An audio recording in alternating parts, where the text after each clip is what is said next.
नवरात्रि में माँ दुर्गा को प्रसन्न करें इस विधि से। नवरात्र के पर्व का हिंदू धर्म में बहुत ही विशेष स्थान है। नवरात्रि का पर्व हर्ष उल्लास और अपने सभी सपनों को पूरा करने माता आदिशक्ति की कृपा पाने का पर्व है। इस पर्व को उसी तरह से पूर्ण श्रद्धा एवं प्रसन्नता से मनाएं, जिस तरह से विवाह आदि मांगलिक कार्यों से आप सक्रिय रहते हैं।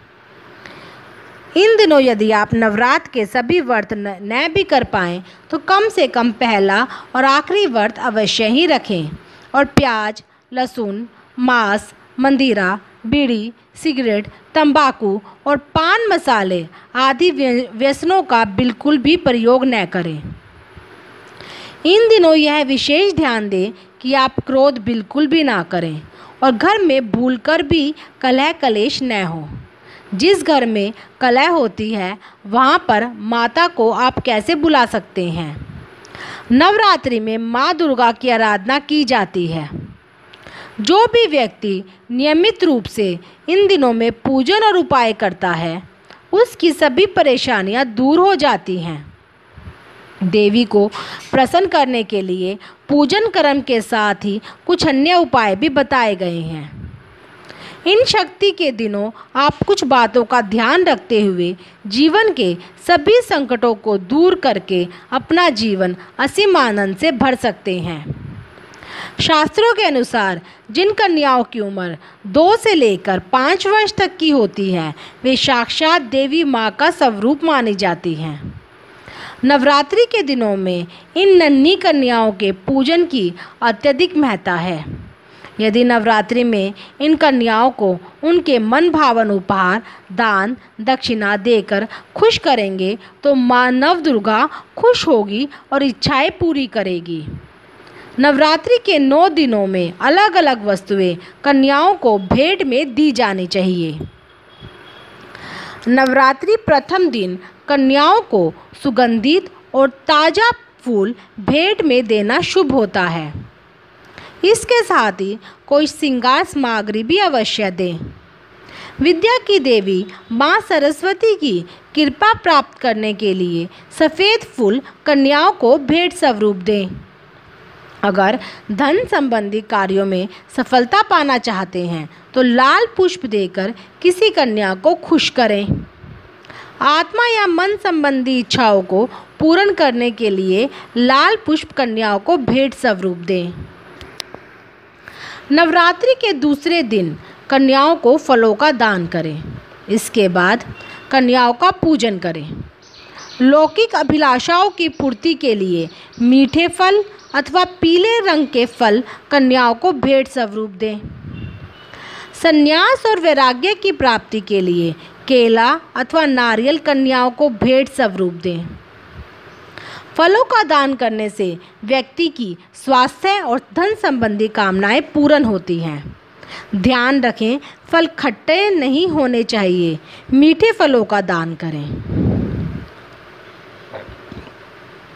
नवरात्रि के तीसरे दिन माँ दुर्गा को खुश करने के लिए कन्याओं को खीर, मिठाई, हलवा अथवा केसरिया चावल आदि चीज़ें दान करना चाहिए।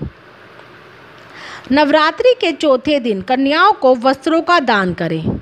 अपनी क्षमता के अनुसार कन्याओं को भेंट स्वरूप रुमाल या रंग बिरंगे रिबन दें।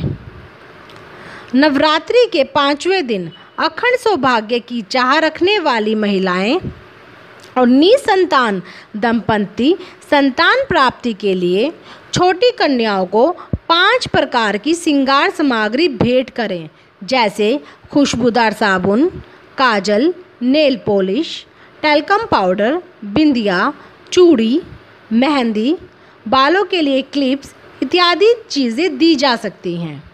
ऐसा करने पर देवी माँ से सौभाग्य और संतान संबंधी सुख प्राप्त होता है। नवरात्रि के 6वें दिन माँ का आशीर्वाद प्राप्त करने के लिए कन्याओं को भेंट स्वरूप खिलौने दें। अपनी श्रद्धा के अनुसार खेल सामग्री का दान करें। नवरात्रि के 7वें दिन माँ सरस्वती की कृपा पाने का दिन है।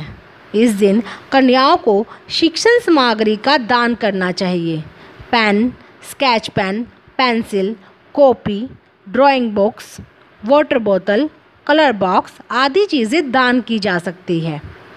विद्या की देवी माँ सरस्वती की कृपा प्राप्त करने के लिए सफ़ेद फूल कन्याओं को भेंट स्वरूप दें।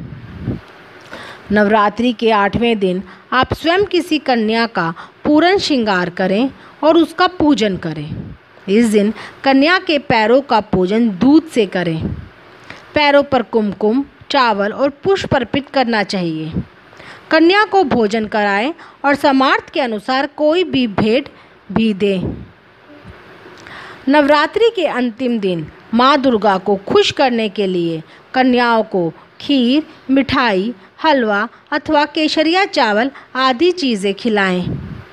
दूध और आटे से बनी पूरियाँ खिलाएं।